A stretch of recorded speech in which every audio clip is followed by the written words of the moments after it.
ঝিমলিতলার গল্পে আপনাদের সকলকে স্বাগত জানাই। গল্প পড়ছি আমি কস্তুরী। আজ পড়ছি অধীর বিশ্বাসের লেখা অভিমান। সীমা জানলা খুলেই দেখল বরদা কুমড়ো মাচানের তলায় বসে ঘাস নিরোচ্ছেন। পাশে স্তূপ করা ঘাসের ঢিবি, মানে বেশ ভোরেই এসেছেন। একে একে সব জানলা খুলে দেয় সীমা। রোদ আসতে দেরি নেই। ভাইয়ের বাড়ি সুন্দর রাতে ঘুম নেই বরদার। কাজ করছেন আর গান গাইছেন গুনগুন। জগতের মাঝে সীমার ইচ্ছে হলো একবার ডাক দেয়, সবাইকে তুলে তারপর না হয়। বরদা এখনো টের পাননি। শিমুলদের বাড়ির নাম নিরিবিলি। মাছের গ্রিল, রাস্তার আলপনাতেও মাছের ছাপ। বড় গাছ নেই। সবজির ছোট ছোট গাছগুলো বরদাই দেখাশুনো করেন। আগে এক বাড়িতেই ছিল সবাই। শিমুলের বাবা মাস কয়েক হলেও এই জায়গায় বাড়ি করে চলে এসেছে। আগের বাড়ি থেকে খুব একটা দূরে নয়। সবজি ক্ষেত দেখে সবাই খুব প্রশংসা করে। রোজ এসেই বরদা দুই ভাইপো শিমুল পলাশকে ডাকবেন, পড়াশুনো ঠিকমতো করছো তো, কিংবা দুদিন ও বাড়ি যাওনি কেন। ডাকটা খুব আন্তরিক, কথাবার্তায় দেশের টান। ডাক দিয়ে একেবারে ব্যস্ত করে তোলেন। খটাং শব্দে রান্নাঘরের ছিটকিনি খোলার আওয়াজ হতে বরদা বলেন, বৌমা, উঠেছ? হ্যাঁ বরদা, ভেতর থেকেই সাড়া দেয় সীমা। আমার জ্যাঠারা উঠেছে? উঠেছে। তুলে দাও, আরও সকালে ওঠানোর অভ্যেস করাও। বলেই বরদা জানান, একটু চা করো তো বৌমা। আজ আর বাজার যাওয়া নেই। ৩-৪ দিনের মতো বাজারের জিনিস ফ্রিজে রাখা আছে। হাত মুখ ধুয়ে শিমুলের বাবা বিশ্বজিৎ খবরের কাগজ পড়ছে। হঠাৎ, শিমুল, শিমুল, শিমুল রে। এই তো। শিমুল উত্তর দেয়। ইচ্ছে হয় এক্ষুনি ছুটে যায় জ্যাঠার কাছে, কিন্তু বাবা বসে আছে একদম সামনে। আবার ডাক, শিমুল, কিরে, কথা কানে যায় না? বরদার প্রতিটি ডাকেই শিমুলের বাবা চোখ তুলে তাকায়। উফ, চিৎকার করে ডাকা একদম ভালো লাগে না সকালবেলা। তাছাড়া লুঙ্গি পরা, ছেঁড়া জামা, মাথায় ফেটটি, এসব ভাবনায় একদম মন বসাতে পারছিল না বিশ্বজিৎ। ফের ডাক দিতেই রাগতভাবে বেরিয়ে বলে, কি শিমুল শিমুল করছেন, আস্তে ডাকা যায় না? এমন কথা অনেকদিনই পুষে রেখেছিল মনের মধ্যে, আজ বলে দিল। বরদা একদম চুপ। চুপচাপ আরও কিছুক্ষণ কাজ করলেন। একসময় নিড়ানির মাটি পরিষ্কার করছেন, কেমন যেন আনমনে। সীমা চা নিয়ে হাজির। একটা কথা মনে পড়ে গেল বৌমা। বরদার চোখ ছলছল। সীমা চা নিয়ে সবে দাঁড়িয়েছে উঠোনের ছোট্ট জমিতে। কি বরদা? আমরা তখন মতিঝিল বস্তিতে, এক বাড়িতেই ৭ ঘর ভাড়াটে। তার একটায় থাকতাম। বাড়িওয়ালা আমাদেরই মাসির ছেলে সীতেশ। জানি তো, শোনো না, সেই ভাই বউ রানীর একটা গল্প শোনো। বলুন। সীমা চা এগিয়ে দেয়। নিড়ানির মাটি পরিষ্কার করতে করতে বলেন, তোমার ওই দিদিও আমাদের আগে থাকতে চেনা। দেশের পাশাপাশি বাড়ি। রানী আমার বন্ধুও ছিল, সেটাও জানি। কে বলেছে? বিশ্বজিৎ? হ্যাঁ। তা শোনোই না ঘটনাটা। মাটি কোপানো রেখে বরদার সিঁড়ির সামনে বসলেন। পরনে লুঙ্গি, খালি গা। কুমড়ো মাচার তলাটা পরিষ্কার করে ভালোই লাগছে। ছোট ছোট কুমড়ো ঝুলছে, আরও কিছু ফুল এসেছে। পাঁচিল ঘেরা বাড়ির মধ্যে সবজি অন্যরকম দেখাচ্ছে। পাকা বাড়ি, সামনে কুমড়োর মাচান। পথিকের চোখ আটকে যাবেই। বিশেষ কিছু বলবেন বরদা, সীমার এটাই মনে হলো। যেন নিজের অভাবের কথা, কিংবা এ বাড়ির কোনো অন্যায় দেখতে পেয়েছেন, সেটাই। তা সেই ভাই বউ, মানে আমাদের রানীর বলা একটা কথা মনে পড়ে গেল। বরদা গুছিয়ে বসলেন। ঠিক এই মুহূর্তটা সীমার কেমন অসহায় মনে হচ্ছে। একটু আগেই বিশ্বজিৎকে এমন কথা বলতে শুনেছিল। চা দিতে আসার আগেই দেখে কাজ বন্ধ করে দিয়েছেন বরদা। ঘাসের স্তূপ পাশে কোদাল নিড়ানি এমন পরিষ্কার, মানে আর নয়।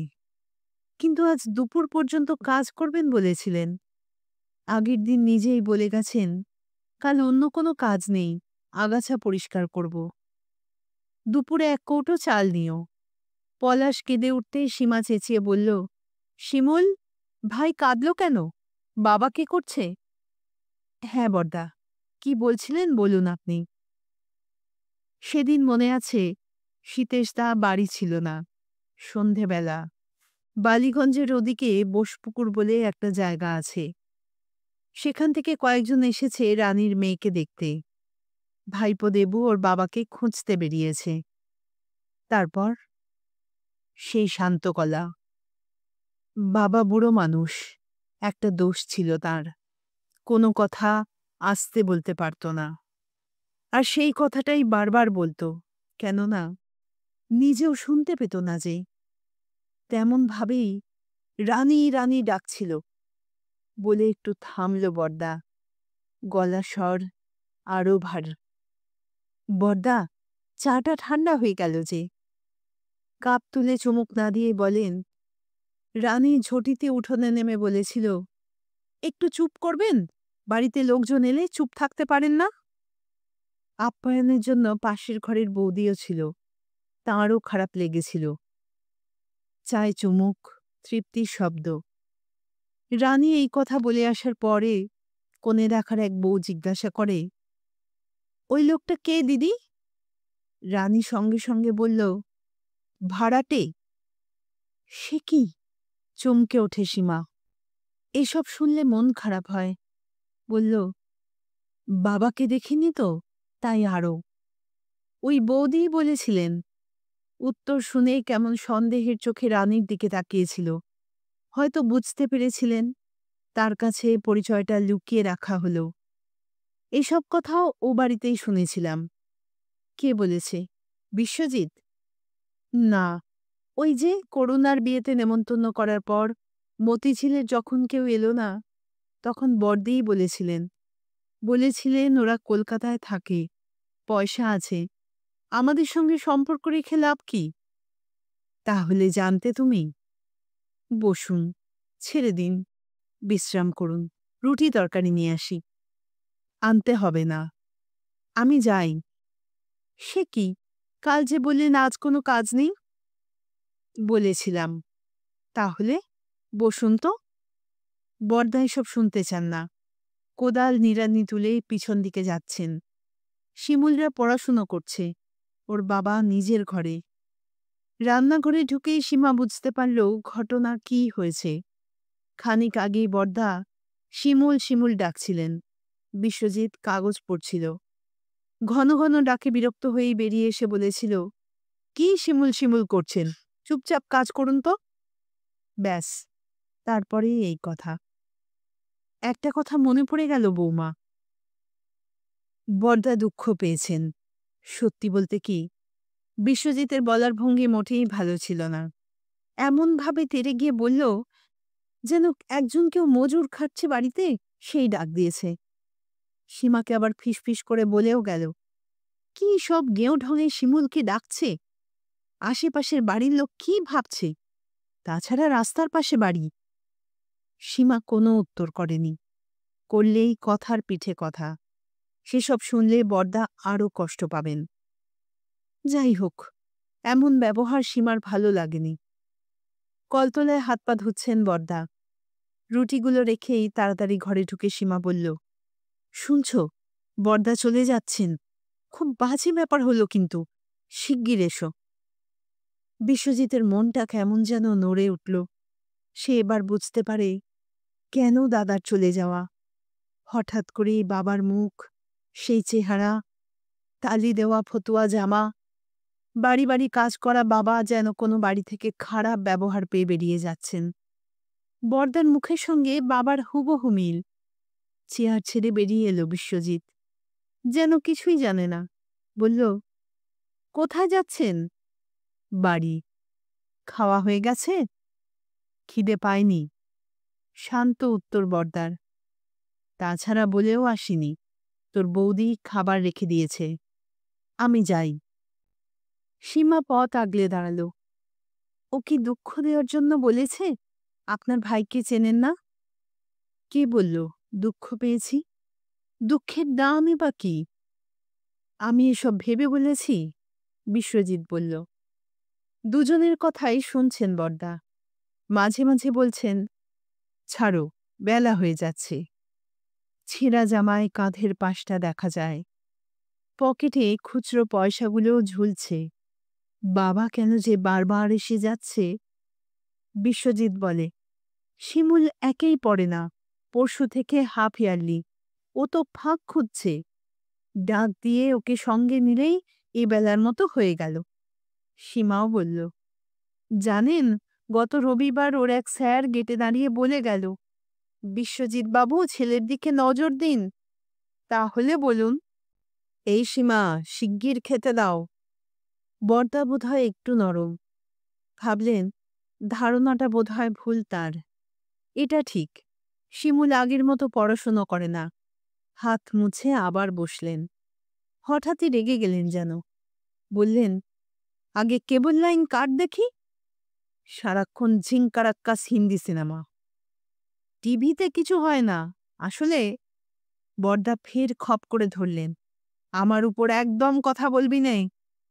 যাক, একটা সাংঘাতিক জায়গা থেকে ফেরানো গেছে বর্দাকে। শুধু বিশ্বজিৎ নয়, সীমারও স্বস্তি। রুটি তরকারি এনে সীমা বলল, খান। উরে বাবা, এতগুলো দিয়েছ কেন? তরকারিটাও একটু কমিয়ে দাও। রাতে এই কথা আবার উঠল। পড়াশুনো করে দুই ভাই ওর গায়ে হাত পা তুলে ঘুমোচ্ছে। বাইরে ঝিরিঝিরি বৃষ্টি, জানলার একটা পাল্লা খোলা। আলো পড়েছে ওই ফাঁক দিয়েই। কুমড়ো গাছ, লতানো পঁই দোপাটি ফুলের গায়ে। সকালের ঘাসগুলো যেন ঘাড় মোটকে ঘুমিয়ে আছে। ওদের নজর তাই কুমড়ো গাছের মাচার পরিষ্কার জায়গায়। সীমা একসময় বলল, এমনভাবে আর কখনো বলবে না। জানো না, তোমার ছেলে দুটো ও বাড়ির প্রাণ। তুমিও ঠিক। না, বুঝতে চাই না, একটু মানিয়ে নিতে হবে। এসব দেখে শিমুলরাও তো শিখবে। সত্যি বলো তো, রানী বৌদি যেভাবে বলেছিলেন কথাটা, ভালোভাবে নিতে পেরেছিলে তোমরা?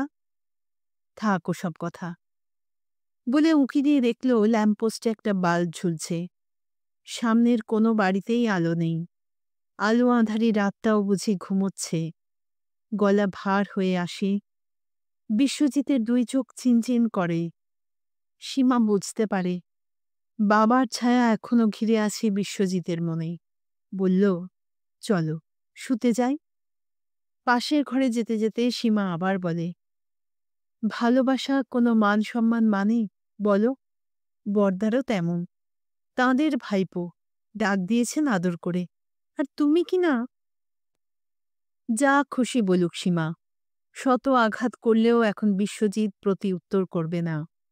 শুধু শুনবে। শুনতে শুনতেই যদি একটু হালকা লাগে। শিমুলের শরীরের নিচে পলাশের হাত চাপা পড়ে আছে। অতি যত্নে সেই হাত সরিয়ে দিল। সরে শো বাবা। সীমা পাশে দাঁড়ানো। সীমাকে বলল, না, বর্দাকে কখনো এমন বলা যাবে না। তুমি খুব বাঁচিয়ে দিয়েছ আজ, নয়তো কষ্ট পেতাম সীমা।